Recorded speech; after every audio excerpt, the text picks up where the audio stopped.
Assalomu alaykum. Mening ismim Diyor.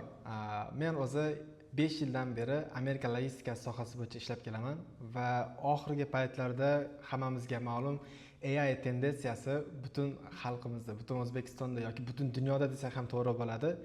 Hamma ishimizni avtomatlashtirib, hamma o'zi uchun shaxsiy AI agentlar yasab, shaxsiy agentlar orqali ishlarni yana ham yengillashtirish bo'yicha ishlar har kuni kundan kunga rivojlanib bormoqda. Va oxirgi paytlarda bizning kompaniyamizda ham harakat qilib turgan, ya'ni eng katta fokus bilan biz jamoaviy kirishgan narsamiz bu AI ni qanday qilib o'zimizning ishimizda, ya'ni biznesga AI ni to'g'ri yo'naltirish, ya'ni biznesda qanday qilib AI ni foydalarini ko'rish, ya'ni har bir xodimni o'zimizni yana kuchli qilish uchun harakat qilyapmiz. Ya'ni ko'zlangan asosiy maqsad har birimizni kundalik qilib turgan ishlarimizni imkon qadar hammasini AI agentlarga topshirib, u agentlar orqali bir-birini kerak bo'lsa suhbatlashtirib, overall natijani olib, ishimizni 1x dan 2, 4, 5x gacha o'stirish niyatini qilganmiz. Xo'p, hozirgi kunda AI o'zi nima deganda desak, ko'pchiligimizda bor qanaqa qarash, ya'ni AI deganda ko'pchiligimiz xayolimizga to'g'ridan-to'g'ri faqatgina GPT keladi. Yo'q azizlar, aslida GPT bu eng birinchi bosqichdagi, ya'ni xuddiki bog'cha leveldagi AI bo'ldi, ya'ni AI larning boshlanishi. To'g'ri, GPT orqali ko'p ma'lumotlarni oldik, uni hammamiz ishlatib ko'rdik. Uni afzalliklarini bilib, uni ancha foydasiga, ya'ni tomiriga tushdi desa ham bo'laveradi. Lekin bu degani hamma AI ning kuchi, ya'ni bundan boshqa AI lar yo'q degani emas. Biz sizlar bilan bugun ChatGPT dan boshqa AI lar haqida gaplashamiz va ularda qanaqangi bir imkoniyati zo'r, ya'ni bizning ishimizni yengil qilib berishi mumkin bo'lgan toollar haqida gaplashib o'tamiz.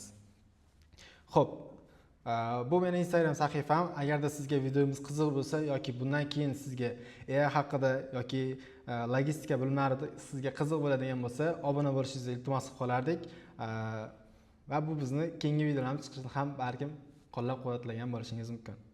Xo'p, hozir GPT ga keladigan bo'lsak, GPT o'zi qachon bizga ko'proq foyda beradi? Tushunishinglar uchun oxirgi paytda GPT, ya'ni o'zi AI ishlatadigan, doim AI ishlatadigan odam sifatida, shaxs sifatida ayta olamanki, oxirgi 1 oy davomida hali GPT ni biror marta ham deyarli ishlatmadim. Bunga sabab nima deysizmi? Tak, bunga sabab bo'ladi GPT da olish mumkin bo'lgan, AI orqali olinishi mumkin bo'lgan ma'lumotlar GPT da unchalik ham ko'p emasligini tushunib yetdim. Ya'ni GPT dan boshqa AI, ya'ni hozir gaplashadigan Gemini va Cloud orqali olishimiz mumkin bo'lgan informatsiyalar, ma'lumotlar, kontentlar GPT dan ko'ra ancha aqlliroq va sifatli bo'lgani uchun GPT ni to'xtatdik. Ya'ni GPT ni qachon ishlatishni tavsiya etiladi? GPT hozirgi kunda aytishimiz mumkin, GPT o'zidan ma'lumotni ko'proq qo'shadi. Ya'ni siz ozgina ma'lumotni, ya'ni 1-2 so'z bersangiz, GPT o'zi ko'proq ma'lumot o'zidan qo'shadi. Ya'ni GPT da kreativlik prompti instructionda, ya'ni ko'proq berilgan, tushunsak bo'ladi. Ya'ni GPT o'zidan ko'proq ma'lumot qo'shadi, ko'proq kreativlik beradi. Lekin hozir xo'p, Gemini haqida gaplashadigan bo'lsak, Gemini bu Google ning ilovasi bo'lgani uchun Google'dagi jamiki bor bu toollarni o'zida birlashtira oladi. Ya'ni Gemini ga bu toollarning integratsiyasi juda ham oson, chunki bularning hammasini asosida bitta Google yotibdi. Xo'p, Gemini ishlatib turganimizda bizda asosan nima ishlar? Dokument, hujjat ishlarini edit qilish yoki bu yerda ya'ni bu yerda kreativlik biroz past bo'lishi mumkin. Ya'ni o'zidan kamroq qo'shadi. Asosan sizning g'oyalaringiz asosida, tayyor hujjatlaringiz asosida ish qila oladi. Gemini Chat, xo'p, bu yerda ishlatib ko'rishdan oldin sizlarga bir tool bor. Ya'ni bu nima tool deydigan bo'lsak, bu NotepLM tooli. Ya'ni NotepLM ham bu Gemini ga aloqador, ya'ni bir-birini yaxshi tushunadigan, connectionda ishlaydigan bir tool bo'lib, buni asosiy vazifasi nima deydigan bo'lsak, bu bizga biron bir notanish bo'lgan bilimlarni oson va juda tez o'zlashtirish uchun ishlatish mumkin bo'lgan juda ham ajoyib tool. To'g'risi bu toolni birinchi marta ishlatib ko'rganimda shunchaki wow deganman. Ya'ni shu darajada rivojlanib ketdiki bu sohada, ya'ni AI sohasida bilimlarni o'zlashtirish, biron bir 10 ta kitob bo'lsin yoki jami 100 soatlik video bo'lsin, hammasi bir necha minutlarning o'zida bu yerda saqlanadi, xuddi kitobxonaga o'xshaydi. Ya'ni misol uchun ko'rishingiz mumkin bu yerda bizda 250 source, ya'ni Volvo traki haqida. Biz logistik sohasi bo'lganimiz uchun bizga kerak bo'lgan, ya'ni 250 ta sourcedan iborat bo'lgan Volvo, xuddiki kitobxona deb tasavvur qilaman o'zim. Jahongir Po'latov misol uchun 16 ta source, Murod Nazarov 96 ta source. Misol menga aynan Murod Nazarov videolari orqali bu yerda yasalgan bitta prezentatsiyamiz bor edi. Hozir ko'rsatib ketaman. Foundation of. Xo'p, tushunishingiz uchun bu yerda biz nima qilganmiz? Faqatgina Murod Nazarov videolarini yuklab, undan prezentatsiya yasab berishni so'raganmiz xolos va ko'rsangiz bo'ladi bu yerda qanaqa lug'atlar ishlatilganligini, qanaqa dizayn ishlatilganligini hammasini o'zi qilgan. Ya'ni mustahkam poydevor falsafa muhandislik. Ya'ni bu prezentatsiyani yasash uchun bizdan qilgan ishimiz faqatgina Murod Nazarovning videolarini bu yerga yuklab chiqish bo'lgan xolos. U videolarni yuklab chiqish uchun esa atiga bitta ikkita klikning o'zi yetarli. Qarang qanday chiroyli qilingan prezentatsiya. Ilgarilari bunaqa prezentatsiya qilish uchun, ya'ni ma'lumotni o'zi tayyor bo'lgan taqdirda ham bizda xuddi bunaqangi prezentatsiya qilish uchun eng kamida bir kun vaqtimiz ketardi. Ma'lumotlarni yig'ish uchun esa soatlab, kunlab balkim izlanishimiz kerak bo'lardi. Keling endi shuni qanaqa qilib qilish hozir joyida ko'rib ketamiz. Xo'p, bizga birinchi o'rinda kerak bo'ladi nima? Xo'p, birinchi YouTube'ga kirib olamiz. Ya'ni YouTube bilan Gemini'da bir-biriga connection bo'lgani uchun videolarni oson yuklab olishimiz mumkin bo'ladi. Misol uchun hammamizga qiziq yoki tanish bo'lgan keling Alisher Isayev uchun hozir bitta sahifa yaratib ko'ramiz. Xo'p. Birinchi o'rinda qilishimiz kerak bo'lgan narsa nima? Ya'ni notebooklarni YouTube'ga extension orqali, Google extension orqali qo'shib olishimiz kerak bo'ladi. Mana bu yerda ko'rishingiz mumkin. Mabodo sizda bu yerda ko'rinmaydigan bo'lsa, tak 3 ta nuqtani bosamiz va pastga tushganimizda extension bo'lim bo'ladi. Manage extensionga o'tamiz. Xo'p, bu yerda sizda qo'shilgan bo'lishi kerak aynan tak bu ikkala YouTube notebooklar ham va notebooklar ham. Biri qora N, ikkinchisi qizil. Xo'p, agar sizda bu yo'q bo'ladigan bo'lsa, tak hozir qo'shni sirasi ko'rib ketamiz. Xo'p, bu Chrome Web Store, ya'ni extensionlarni Chrome'da turadigan joyi. Ya'ni bu yerga yozamiz notebook LM. Ko'rdingiz. Bu yerda qizili bor va qorasi bor. Bularga bosamiz. Bu yerdan install'a bosadigan bo'lsak, o'zi avtomatik qo'shilib qoladi. Xo'p, bular qo'shilgandan keyin bizda YouTube'ga kirganimizda, xo'p, kelinglar hozir Alisher Isayev olamiz, misolimiz. Alisher Isayev.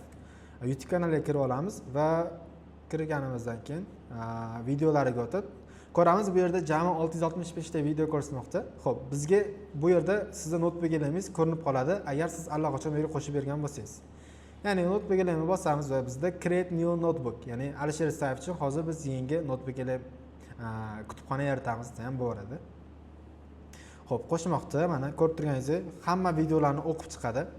Ya'ni bu yerda siz aytishingiz mumkin, bu videolarni o'zbekchani tushunadimi, yo'qmi deyishingiz mumkin. Ha, tushunadi. Ya'ni notebook'imda ham vizual, ham videoni transkriptlarini o'zi bittada tushunib ketadi. Bu yerda ko'rib turibsiz, Alisher Isayev haqida, uni videolari source videolari haqida umumiy ma'lumot bor. Misol uchun so'rashimiz mumkin, o'zi Alisher Isayev kim, misol uchun.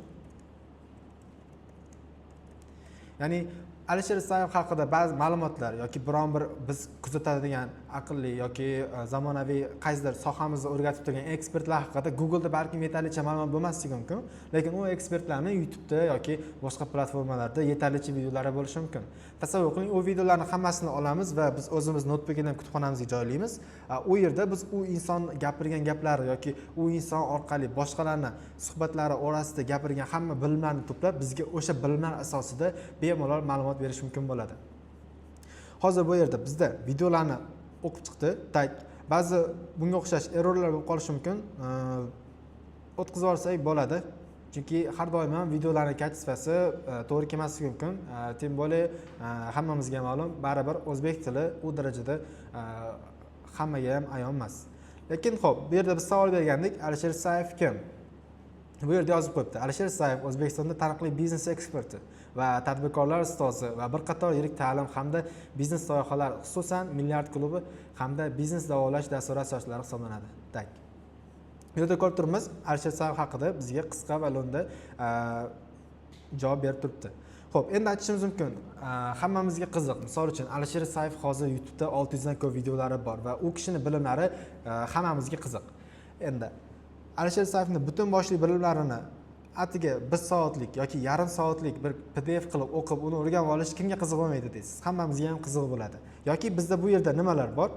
Imенно bu bilimlar asosida qilishimiz mumkin bo'lgan narsalar. Ya'ni bu kishini bilimlarini hammasini biz PDF qilib uni audioga o'tkazib olishimiz mumkin va hammamiz yo'lda yuramiz yoki har xil ko'chada yurgan paytimizda qulog'imizga AirPods'imizni tiqib bemalol eshitib ketishimiz mumkin va bu bizni bilim olishimizdagi effektivni yana ham oshiradi deb o'ylayman.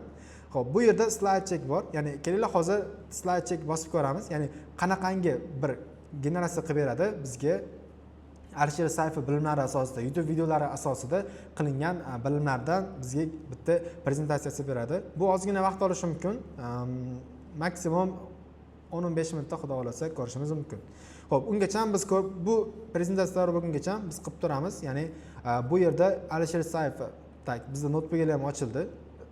Ko'rib turibmiz, Alisher Saifov nomlandi. Xo'p, bu yerga qaytib kirib, bu yerga biz nafaqatgina YouTube videolar yoki Alisher Saifov haqidagi veb-sayt, misol uchun veb-sayt bo'lim bor. Kelinglar, misol uchun bu yerda Milliard klub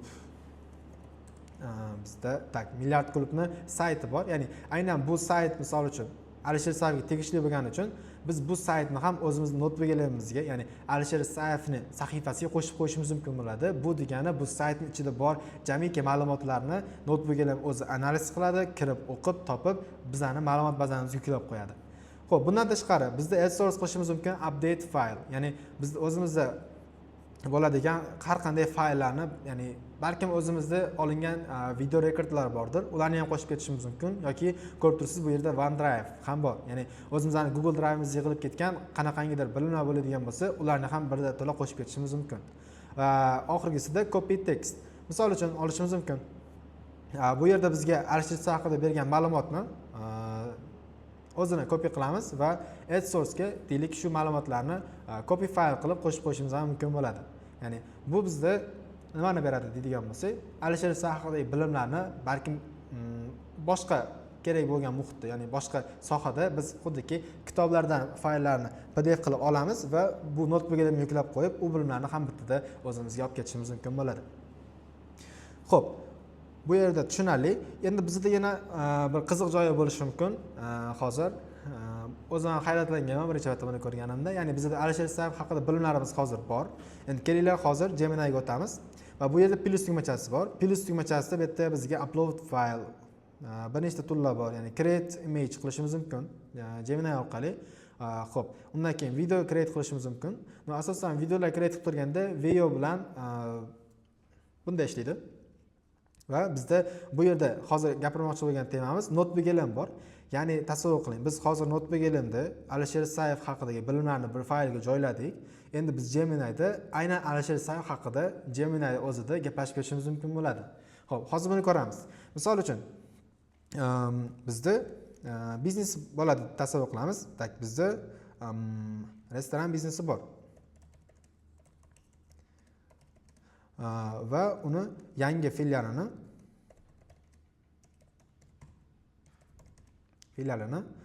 ochmoqchimiz. Toshkent hududida bo'lsin. Va savol beramiz. Alisher Saifov fikricha bu biznesni yo'lga qo'yishda nimalarga e'tibor berish kerak?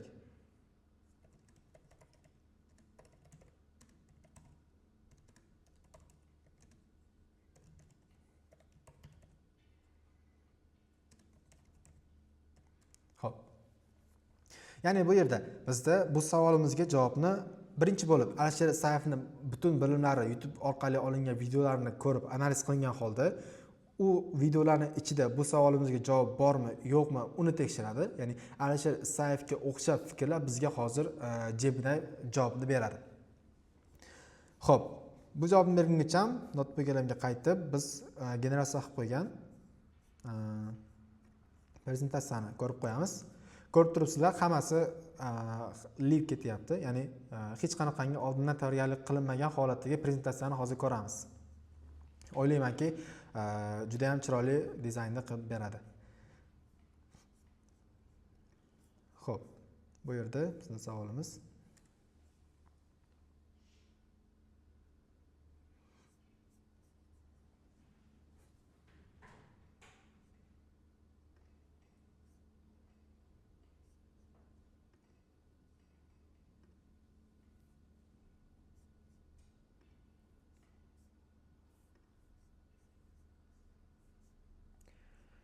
Xo'p, bu yerda bir xatolik bo'ldi. Ya'ni sizlarga tavsiya beramiz, har doim chatda bir yaxshi bo'ldi. Xo'p, biror bir chat boshlaganimizda bizda bo'ladigan narsa bor. Ya'ni siz u chatni yo'qotib qo'yishingiz mumkin. Shuning uchun imkon qadar qaysidir chatni boshlaganingizda aynan u chatni copy qilib o'zingiz uchun OneDrive yoki biror bir tekst joyga saqlanib qo'yishingizni so'rab qolardik. Ya'ni bu bizda Gemini bilan bo'ladigan hozir eng ko'p xato, kamchiliklardan biri bo'lib turibdi. Xo'p, topishga harakat qilamiz. Agar topa olmasak, boshqatdan create qilishga majburmiz. Xo'p, new chat ochamiz va boyagi requestimizni qaytadan jo'natishga to'g'ri keladi.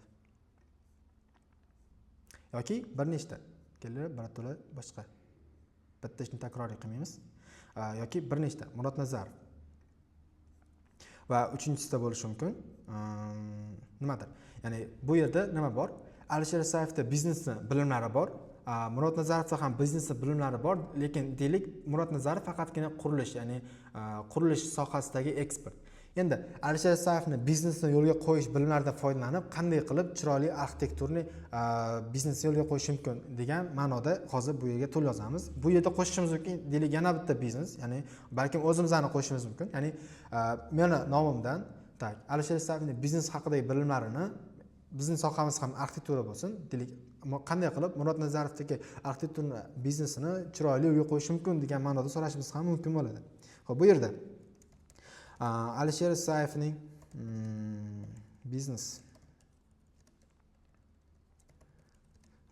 biznesni to'g'ri yo'lga qo'yish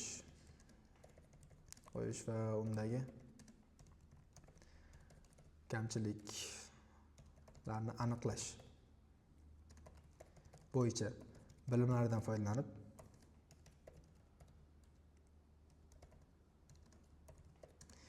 qanday O'zbekistondagi eng zo'r yirik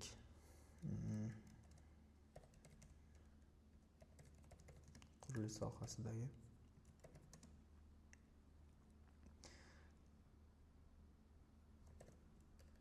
biznesni yo'lga qo'yish mumkin bo'ladi. Aynan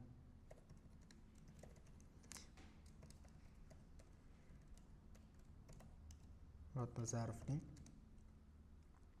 tipi Golden House. Yo'q. Murod Nazarovning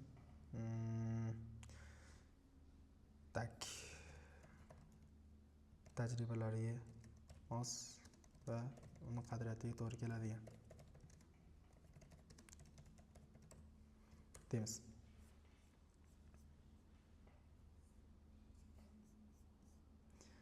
Xo'p, boyagidek xato takrorlanmasligi uchun bizda bu yerda ko'rib turibmiz chat bor. Buni biz balkim yaxshi bo'ladi OneDrive'da. Bu tavsiya etiladi. Ya'ni har doim biz harakat qilaylik. Ya'ni bizda bu refresh qilib turishimiz bizga nima kerak? Refresh qilib turganimizda ba'zida yo'q bo'lib qolishi mumkin. Oddiy holat, hamma joyda kamchilik bor. Ya'ni buni yo'qotib qo'ymaslik uchun. Xo'p, bizda nima bor? Mana bizda rezultati bor. Ya'ni O'zbekiston qurilish sohasida eng yetakchi qurilish Alisher Isayevning institutidagi. Xo'p, birinchi bosqich poydevor va qadriyat va niyat. Murod Nazarovning maktabi. Ya'ni Murod Nazarov va fikrlariga asoslangan holatda, ya'ni biznesni to'g'ri yo'lga qo'yamiz. Kimning bilimlari asosida deganda, bu Alisher Isayevning bilimlari asosida. Xo'p, bu yerda biz aytishimiz mumkin, balkim bu bilimlar orqali yangi bitta prezentatsiya qilib ber. Ya'ni hozirgi kunda tushunishingiz uchun juda ham ko'p sohalarda, ya'ni ekspertlar bor, lekin u ekspertlarning sohasi aynan qaysidir nishaga qaratilmagan bo'lishi mumkin. Ya'ni marketing sohasini olib qaraydigan bo'lsak, tasavvur qilaylik, biz marketing sohasida ishlaymiz va biz har kuni yangi mijozlar bilan ishlaydigan bo'lsak, u yerda bizni kutadi qaysi biznesdagi bizga noma'lum. Ya'ni, misol uchun bizning sohamizni olib qaraydigan bo'lsak, siz uchun balki notanishdir logistika sohasi, lekin logistika sohani siz biz bilan ishlashingiz uchun siz tushunishingiz kerak, ya'ni marketolog sifatida, va bu sohani o'rganish uchun sizda YouTube'da yetarlicha ma'lumot bor. Siz o ma'lumotlarni hammasini notebookingizga bitta kitobdek, ya'ni biblioteka qilib joylaydigan bo'lsangiz, siz u yerda bizni og'riqlarimiz qayerdaligini, bizni yutuqlarimiz qayerdaligini va biz nima xohlashimizni u yerda bir nechta savollar orqali bilib olishingiz mumkin bo'ladi. Ya'ni bu degani notebooking bizga yangi bilimlarni juda ham vaqtni tejagan holatda, energiyani tejagan holatda o'rganish imkonini beradi. Xo'p, Alisher aka, drop Murat aka deb qo'yamiz.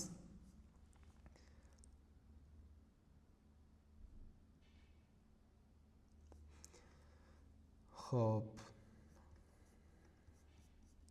bu yerda mayli, buni olamiz.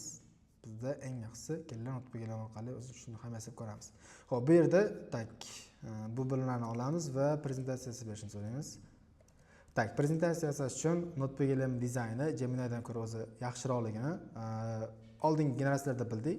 Eng yaxshi narsa, ya'ni bizda Gemini'ning Pro versiyasi olinganda notebooklarga ham Pro versiya olingan hisoblanadi. Shuning uchun lutcha ma'lumotlarni Gemini'da agar chat qilib oladigan bo'lsak, kelib yana shu chatda o'zida notebooklarimizni generatsiya qilganimiz yaxshiroq.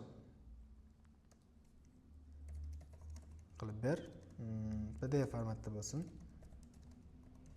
Hozir Gemini bilan nimadir masala bor bizda. Xo'p, mayli. Uni keyin ko'ramiz. Ya'ni hozir vaqtni yo'qotishni xohlamadik.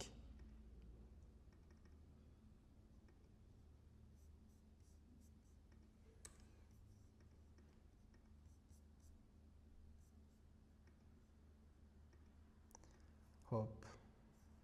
Buni oldin ko'rib olamiz. Xo'p, keyin bunga o'tamiz. Xo'p, bu yerda ya'ni Alisher Saifni bor bilimlari asosida bu yerda aniq yo'nalish yo'q. Biz umumiy prezentatsiya yasadik, kelinglar birga ko'rib chiqamiz. Dizayn hech narsasiga biz hech qanaqangi prompt ishlatmadik. Faqatgina slayd yaratib ber degan knopkani bosdik. Xo'p, Milliard Playbook nomi qiziq. Top Insight of Architecture of Exponential Scale. Ya'ni biz bu yerda tilni kiritmagandik, shuning uchun o'zi bilimlar asosida inglizcha yasab berdi. O'zbekcha yasab ber deganimizda o'zbekcha ham yasab berardi. Xo'p, Mindset, Mechanic, Market.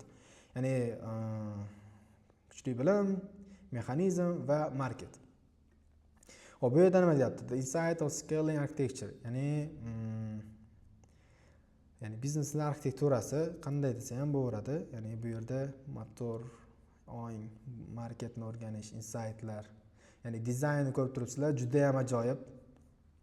Bunaqangi dizayn ishlatish uchun bilmadim, Google'da ham adashmasam bunaqa rasmlarni topish juda ham qiyin masala va tekstlarni bunday qilib joylab chiqib bir-biriga mantiqan. Ya'ni hammasi bu yerda mantiqan to'g'ri. As found a milliard of environments. Buni o'zidagi o'zi tushunchani o'zi wow, shunchaki. Scaling trigger. Zo'r. Rule, bridge, execution. Xo'p, qoidalar, ko'prik va kutilgan maqsad, niyat. Symptom, daily, current run rate, average ticket so'zi, 3 hour statistics. Symptom init. Ya'ni ko'rib turibsizlar, bu yerda bizga qilib berilgan hozirgi prezentatsiyada nima bor? Buni ko'ring. Final.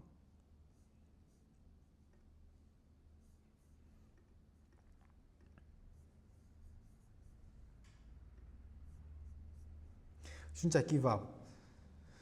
Xo'p, bizda nima bor?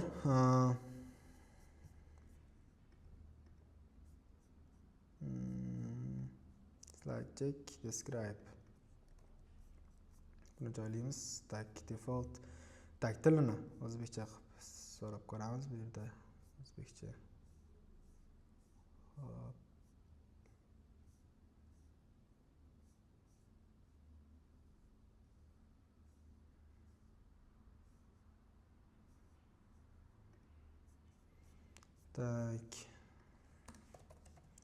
Bir yozib qo'yamiz. O'zbek tilida yasab bering.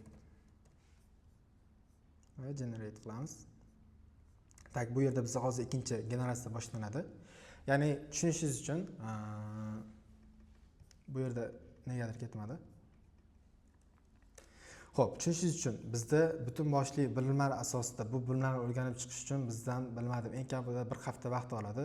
Bir hafta vaqt mobaynida biz bu bilimlarni o'rganib qanchasini eslab qola olamiz degan savol ham paydo bo'ladi.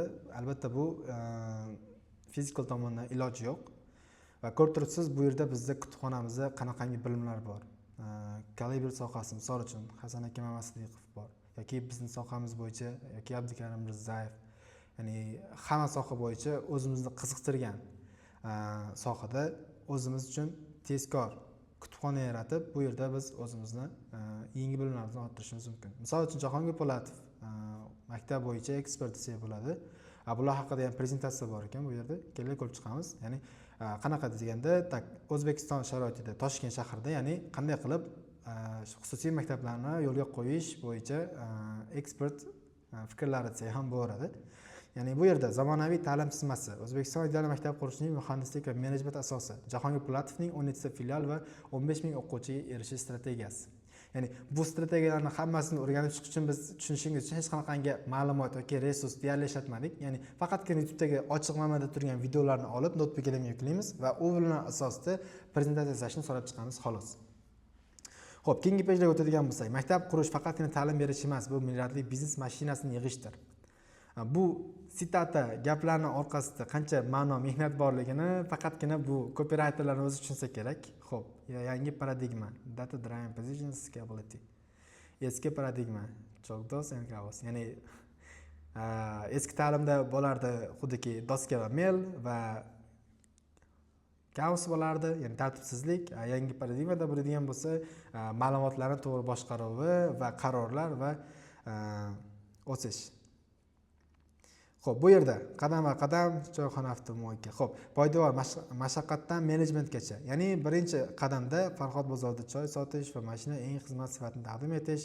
Ikkinchi qadam 4 marta yiqilish, ya'ni Jahongir Po'latovni eski, ya'ni kelib chiqish vaziyatidan boshlandi bu yerda o'rganib chiqish. Ya'ni uni YouTube videolari ichida aynan bu bilimlar ham qanchalik rol o'ynaganligi haqida gap bo'lgan. Cambridge asoslanishi, ya'ni 3-qadamda Cambridgening asoslanishi va 4-qadamga kelib maslablashish haqida gap ketyapti. Boy bo'lish va boylikni saqlab qolish ikki xil ko'nikma. Zo'r. Ya'ni ideyalari zo'r. Pul topish, boy bo'lish, boylikni saqlab qolish. Ya'ni ikki xil ma'no demoqchi. Muhandislikning aniq maqsadlari Smart 5 yillik.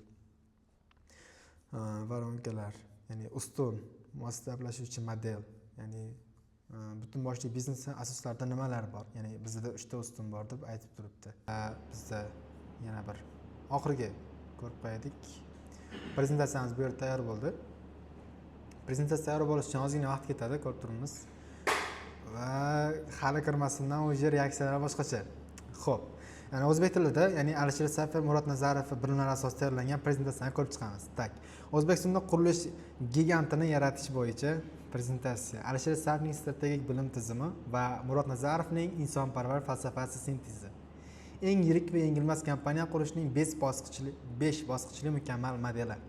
Biznes strategiya va qadriyatlar qo'llanmasi. Dizaynni ko'rib turibsizlar, shunchaki wow. E'tibor bering, bu yerda nimani sezdim? Ranglar qorang va sariq va keyingi prezentatsiyada ham qorang va sariq va orqa fon ranglarida bir xil stilda foydalangan. Mukammal model formulasi. G'ishta beton mukammal tizim, bozorda mutlaq monopoliya. Yurak qadriyat Murod Nazarovning maktabi, miya va tizim Alisher Safarov maktabi. Juda ham chiroyli prezentatsiya bo'libdi. Menimcha, 5 bosqichli arxitektura, cho'qqi, fasad, muhandislik, karkas, poydevor. Ya'ni binoni qanday qurish kerak bo'lsa, tushunishim bo'yicha biznesda ham o'zini arxitekturasi bor. Ya'ni xuddi o'xshatish ma'nosida ishlatiladi. Logично. Poydevor, to'g'ri niyat, oliy maqsad. Xo'p, bu yerda nima demoqchimiz? Xo'p, prezentatsiya mayli, bunaqa prezentatsiyalardan juda ham ko'p yaratishimiz mumkin. Bularni asosiy masala nima deydigan bo'lsak, asosiy masala bularni qanday qilib to'g'ri o'zimizga yo'naltirib olishimiz mumkin. Ya'ni sizning sohangiz balkim til bo'yichadir, yangi tillar o'rganish bo'yichadir yoki media bo'yicha sohangiz qiziqishingiz bo'ladigan bo'lsa, bu yerda aniq narsa nima? Siz o'zingizda bu turlar orqali keyingi o'rganmoqchi bo'lgan, keyingi borib yoki dil qilmoqchi bo'lgan sohalaringizda ekspertlarni topib, ularning bilimini juda ham tez olishingiz mumkin. Buni hammasi ko'rib turibsiz, Gemini va notebook bilan qilishimiz mumkin bo'ladi. Gemini'ning o'zida bizda rasm create qilish imkoniyati ham bor. Bu yerda plus bosib, agar umumiy holatda ham rasm generatsiya qilib berishni so'rasak bo'ladi, lekin birmuncha sifat tushib qolishi mumkin. Lekin bu yerda plus qilib create image qoladigan bo'lsa, bu yerda bizda generatsiya qilishimiz oson bo'ladi. Misol uchun rasm generatsiya qilib ko'ramiz. Kelinglar, tak O'zbekiston turizm sohasi bo'yicha bizda kelinglar 2026-yil uchun obloshka yasab ko'ramiz. Banner for Instagram ads for tourists. Target zone misol uchun Yevropa qilaylik. Europe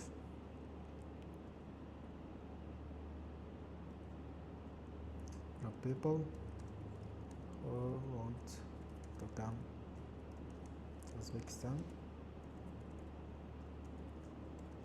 Include qilsin. Historical and Toshkent city deylik misol uchun.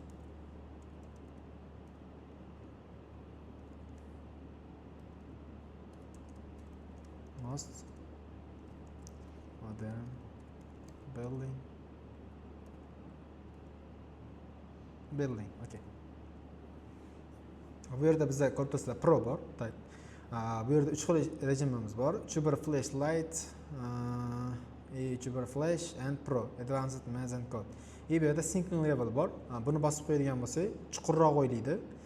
Lekin biroz ko'proq vaqt oladi, lekin chuqurroq o'ylab bizga yanada sifatliroq kontentni yoki ma'lumotni, to'g'riroq ma'lumotni berish mumkin bo'ladi. Bu yerda Games bo'limi ham bor. Games deganda biz nimadan tushunishimiz mumkin? Games bu xuddiki proyektlarga o'xshaydi. Ya'ni faqatgina qaysidir sohaga, ya'ni qaysidir soha yoki qaysidir bilimlar asosida ishlaydigan projekt bo'lishi mumkin. Ya'ni bu yerda misol uchun bizda nima qilingan? Algomedia qilingan ekan. Ya'ni bu yerda algoga xos bo'lgan jamiki veb-saytlarimiz, logotiplarimiz, oldin qilingan bilimlarimiz, ya'ni reklamli bannerlarimiz bor, misol uchun videolarimiz bor, algo guruh uchun qilingan va bu yerda instruction bor, bu yerda kiritib qo'yilgan. Ya'ni bu yerda biz qilishimiz mumkin bo'lgan ishlar faqatgina deylik asosan shu soha, ya'ni o'zimizning nishada bo'ladigan bo'lsa, to'g'ri tushunadi va tashqariga chiqib qochib ketib qolmaydi.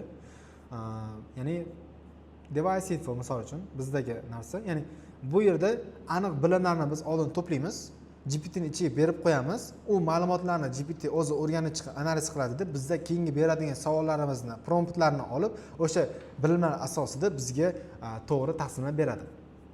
Ya'ni bu Games yoki James deb o'qisak bo'ladi. Prompt master misol uchun bu yerda hozir bundan keyin prompt yozish bo'yicha ham bir qancha ma'lumotlar berib ketamiz, ya'ni to'g'ri prompt yozish bo'yicha.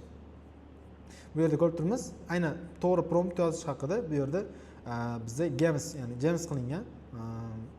Buni ichida bizda misol uchun bu promptni kommentda yozib ketinglar, promptni yozib ketinglar, har biringlarga direktdan tashlab beramiz. Qanday bo'ladi? Ya'ni bu yerda bizda prompt bor, tayyor. Ya'ni sizni promptingiz, ya'ni siz xohlayotgan biror narsani olaylik. Ya'ni siz GPT AI bilan gaplashyapsiz hozir va siz gaplashishingiz mobaynida sizdan olmoqchi bo'lgan aniq bir ma'lumotingiz bor oxirida. Final. Siz nima xohlayotganingizni siz oldin bizga berasiz. Ya'ni AI ga berasiz. U sizdan aynan promptingizga yetishmayap turgan qismini, arxitektura qismini o'rganib chiqib, sizga u o'zi savollarni berishni boshlaydi. Ya'ni misol uchun men hozir prompt master bilan gaplashadigan bo'lsam, menda bu yerda nimalar bor? Ya'ni algoritm roboti, prompt qanaqa ishlaydi o'zi? Prompt ichida nimalar bo'lishi kerak degan savolni o'zi beradi va sizdan talab qiladi to'liq prompt berishni. Buni ham hozir ko'rib ketamiz. Xo'p, orqaga qaytamiz.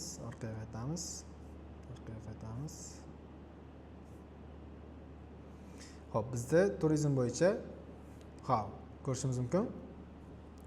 Xo'p, bu yerda tarix va zamonaviylikni uyg'unlashtirilgan rasm qilib beribdi.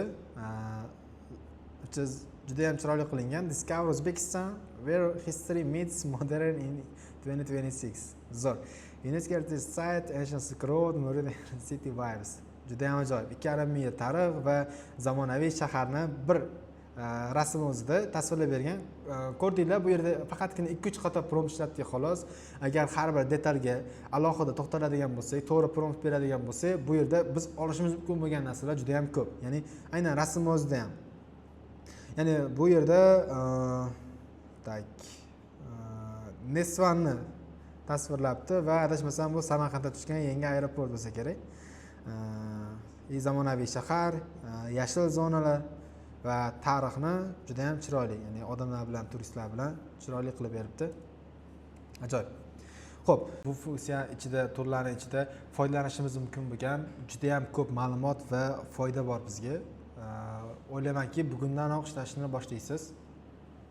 Endi o'rganadigan narsamiz bu Cloud bo'ladi. Cloudni bizda web versiyasi ham bor va bir paytning o'zida uni ilovasidan foydalanadigan bo'lsak, bizda ko'proq foydali bo'ladi.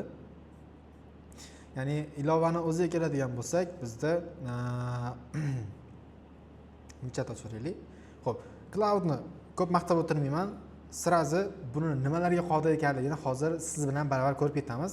Faqatgina bu yerda ko'pincha bitta vaziyat bor, ya'ni biz prompt berganimizdan keyin uni generatsiya qilishga yoki nimadir so'rovini javob berishga Cloudda biroz sekinroq, lekin Cloudning eng afzallik tomoni koding haqida siz unutib olsangiz ham bo'ladi. Agar kodingni bilmaydigan bo'lsangiz, siz uchun bu yerda qilish mumkin bo'lgan ishlarni hammasi shunchaki magic, bir hozir ko'zingiz bilan ko'rishingiz mumkin bo'ladi.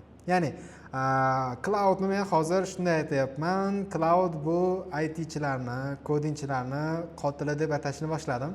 Nega desangiz, bu yerda koding qilmasdan turib ham o'zingiz uchun sayt, web ilova, ya'ni yoki programma yoki qanaqadir botlar bilan integratsiya qilish mumkin yoki botlarni o'zida ilgari AI qo'shilgan botni ishlatish uchun ishlatib ko'rganimda, to'g'risi qanaqa qilib yasasa bo'ladi bularni, qanaqa qilib qancha vaqt ketadi bularni yasashga deb o'zimcha o'ylardim, lekin hozir ularni hammasida shunchaki oson.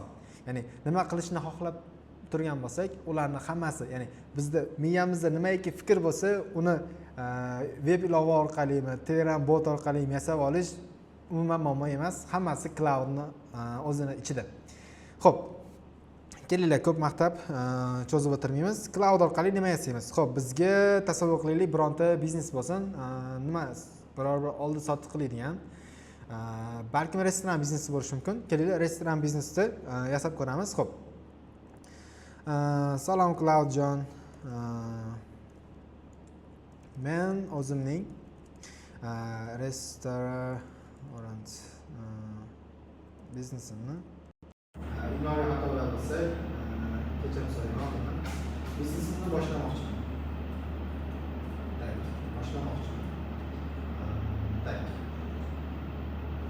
Va Toshkentda zamonaviy qimmatbaho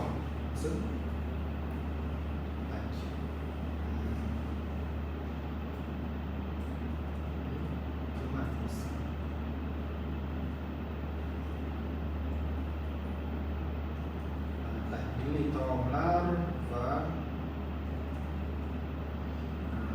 Yevropadagi Turkiy taomlar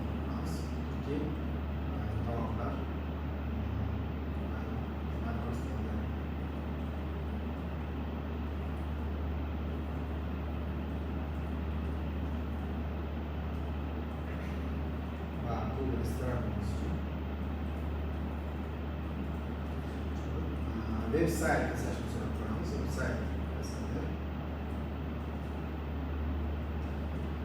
sayt sotuvga asoslangan bo'lsin. Taomlar menyusi bo'lma ham bo'lsin. Chiroyli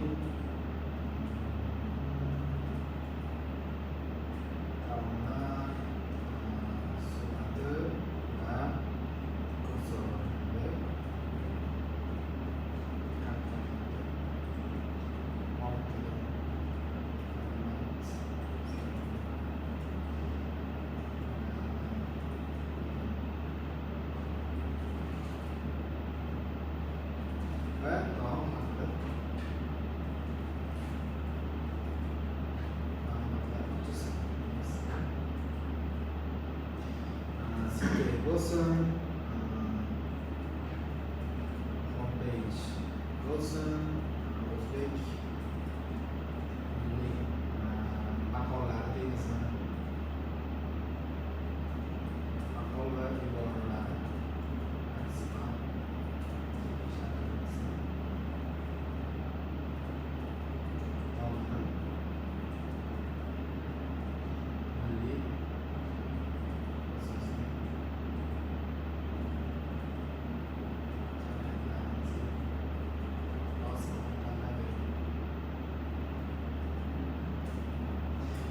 bu ishni qilish uchun bizga aniq marketing yoki marketing bo'limlari, ya'ni biror marketolog yoki aynan bu sohada ochmoqchi bo'lgan biznesimizni aslida qilishimiz kerak bo'ladigan narsa, bizga aslida bu yerda eng kamida bir haftalik vaqt mobaynida to'liq produktlar olib, ya'ni restoran lokatsiyasi, aynan kim uchun sotuv qiladi, qaysi auditoriya, yoshlar, yosh bizneslarni yoki bu yerda bo'ladigan taomlarga asoslangan holatda menyuni rangi yoki binoyimizni rangi hammasini kiritadigan bo'lsak, bizda yana ham o'zi aniqroq proyekt paydo bo'ladi. Lekin hozirgi mana shu qisqa 4-5 qatorli promptimizdan ko'ramiz bizga qanaqa natija beradi cloud.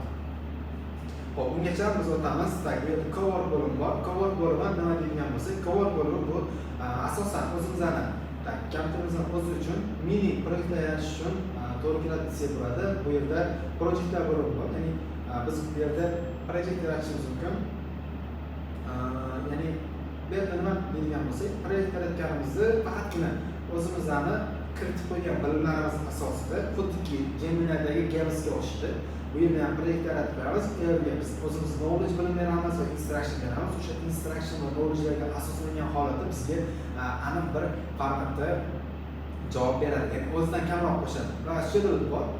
Misol uchun bizda oxirgi marta yasagan mini applarimiz bor edi. Ular nima deydigan bo'lsak, u yerda bizda bor. Xo'p, bizni Gmail'imizni doim tekshirib turadigan bot yasadik. U bot orqali biz hattoki Gmail'imizga kelgan xabarlarga javob yozsa ham bo'ladi va u xabarlarni o'qish uchun bizda shedul qilib qo'yishimiz mumkin. Ya'ni bu yerda new task qilib, ya'ni shedul kiritib qo'yamiz. Har 5 minutda misol uchun bizni o'sha qilib turgan ishimizni birlashtirib turish ham oson bo'ladi. Va chat qismini o'zida yani proyektlar bor. Ya'ni bu yerdagi proyektlar asosan misol uchun hozirgi proyektimiz bo'lsin. Xo'p, bu yerda nima bor? Tasavvur qilamiz. Biror bir marketolog kishi bor. U kishining bilimlarini misol uchun bu yerga joylab qo'yishimiz mumkin. Create project qilamiz va tasavvur qiling, bizda marketing deydi. Ya'ni bu yerda instruction qo'shib qo'yishimiz mumkin. Faqatgina marketing bilimlarini va aynan qaysi kishini, ya'ni marketolog va ekspertni bilimlarini bo'lib tashlab qo'yadigan bo'lsak, bu yerda aynan shu bilimlar asosida bizga yangi turlar qo'shib create qilish mumkin bo'ladi.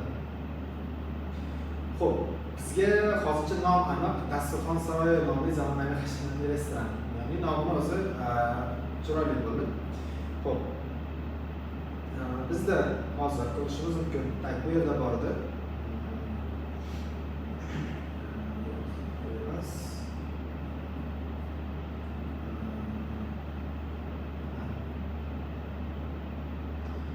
Akkauntlar bilan sal chakashlik bor, shuning uchun to'g'ri degan bitta. Xo'p, bizda proyektlar bor. Ya'ni content maker misol uchun marketologlar yaxshi tushunadi. 3 xil variantli auditoriyani issiq, sovuq va sotuv yo'naltirilgan temalar bor. Ya'ni shunga asoslangan bizda loyiha bor edi. Ya'ni bu yerda biz kontentni g'oyamizni beradigan bo'lsak, bu bizga g'oyamizga asoslangan holatda kontent plan tuzib beradi va necha foiz mufga blokka tushishini to'g'rilab beradi. Instruction qismi bor. Bu yerda biz instruction kiritib qo'yamiz. Ya'ni aynan shu instructiondan shu formatdan chiqib turgan holatda javob bergan deymiz. Yoki bu yerda nima bor? Ko'rishimiz mumkin. Misol uchun stories va change bor. Change degan bizda rus blogeri bor va bu blogerni ishlash tartibi, ya'ni reelslarni olishi, kontentni yuritishni ko'radigan bo'lsa, juda ham ajoyib o'tadi. Ya'ni har bir detalga alohida to'xtaladi va intriga qiladi, keyingi storiesiga bir-birini bog'lab ketadi. Hook zo'rishgan stili bor. Xuddi shu uchun biz misol uchun Timescap'ni o'zimizga extraction qo'yganmiz.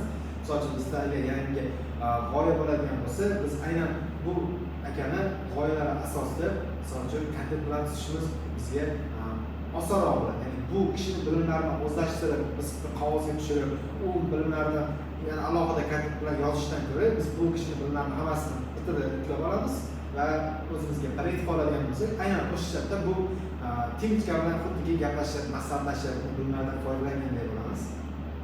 Endi bu yerda nimalar bor? Proyektlar, YouTube, Slide, Carousel va o'zimizni media bozor, Perfect Slides misol uchun. Qanaqa qilib Perfect Slide qilish bo'yicha instruction bor. Ya'ni aynan shu chatda ichida biz misol uchun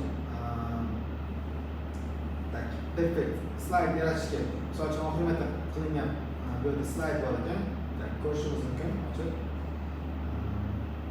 Ochib bu yerda business AI coach, ya'ni bu yerda aynan shu Perfect Slides bilimlariga asoslangan holatda bizni o'zimizni produktimizga asoslangan holatda prezentatsiya bergan. Bu yerni hozir yana qaytamiz. Bizda bu yerda hali tayyorlanmoqda. Cover qismi bor, operating qismi bor. Bu yerda ko'rganingizdek yaratib ketishimiz mumkin. Va koding qismi bor. Aytayki biz o'zimiz yaratmoqchi bo'lgan biror bir koding asosida veb-sayt bo'lsin yoki biror bir bot bo'lsin.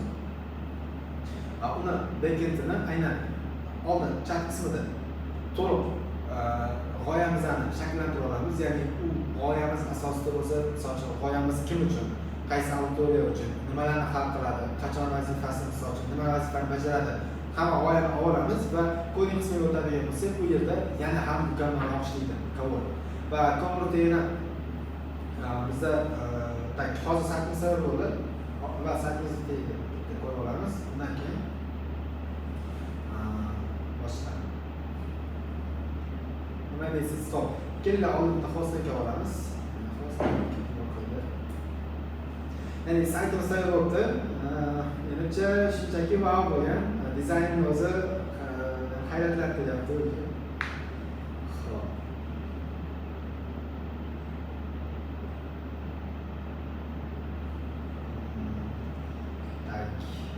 Hozir bo'yicha chiqaramiz. Ishlash kerak.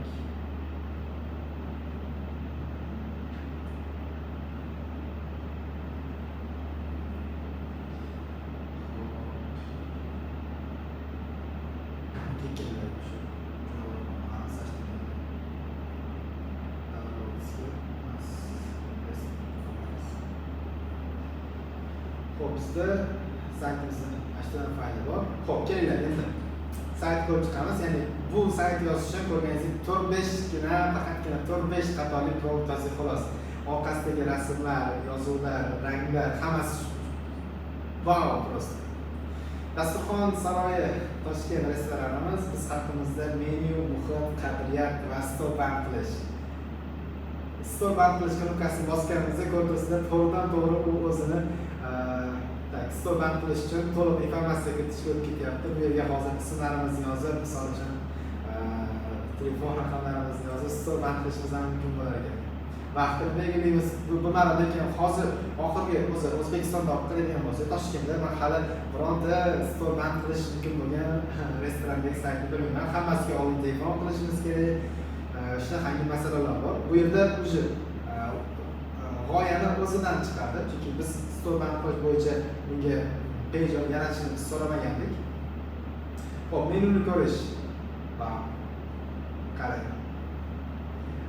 Samarqand toshi narxlarni 89 ming qilib qo'yibdi, buyurtma berishdi.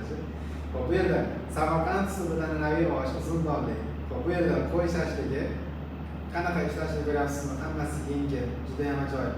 Menyu, shirinliklar va to'liq menyuni ko'rish qismiga o'tishimiz mumkin. Bu albatta bu birinchi prompt, bu yerda kamchilik bo'lishi tabiiy holat, lekin bu yerda ajoyib hikmatli ishlaydi. Mehmon otangdan bo'lib, uning ko'nglini to'q qilmoq ibodatdir. Dasturxon to'liq bo'lsin, xonadon obod bo'lsin. Oshpazlikdan ajoyib. Ko'p turibsizlar, bu yerda biz sayt yozdik. endi aynan nima qilishimiz mumkin? Bu sayt orqali biz balkim bu yerda kodini olib, kodning qismiga o'tib, o'zimizni saytimizni yana ham mukammallashtirishimiz mumkin bo'ladi. Tasavvur qiling, agargina bizda boshqa integratsion ishlar, ya'ni kod qismida o'zi bu yerda o'zi umuman chat qismida turgan ham, setting qismida o'tadigan bo'lsak, bizda konnektorlar bor. Konnektor nima deydigan bo'lsak, aynan cloud bilan ishlash mumkin bo'lgan boshqa ilovalar. Misol uchun hozir Hexfield bilan, ya'ni Hexfield bilasiz, hozir media marketidagi eng topda turgan kontent yaratish bo'yicha AIlar jamlangan joy. Ya'ni Hexfield bilan cloudni birlashtirsak, biz clouddan turib Hexfieldda kontent yaratib, uni cloudga olib kelishimiz mumkin. Tushunasizlar? Hexfieldda bittagina minus bor. U minus nima deydigan bo'lsak, biz aynan biror bir sohadagi videolarni qator qilib, seriya qilib chiqarmoqchi bo'lsak, u yerda eslab qolish degan narsa u darajada yaxshi ishlatilmagan. Lekin cloud orqali bo'ladigan bo'lsa, bu aytganim cloudda biz proyekt atamiz, ya'ni u proyektimizni bo'lishi mumkin. Misol uchun tasavvur qiling, AI videolar chiqaradigan qanaqadir multi factory qilamiz, ya'ni AI content factory qilamiz. U yerda biz AI haqidagi, ya'ni bizning qahramonlarimizni obrazi, ismi, ovozi, toni hammasini kiritib qo'yamiz va Hexfield orqali biz bu chatlik ichida biz o'zimizga media yaratib ketishimiz mumkin bo'ladi. Bu konnektor qismida bo'ladi. Ya'ni bu yerda ko'p konnektorlar bor. Misol uchun Canva bor. Ya'ni cloudda turib biz Canva'dagi biror dizaynni olib cloudning ichida ishlatishimiz mumkin. Ya'ni cloudning o'zi bor, biz Canva'dan dizayn olib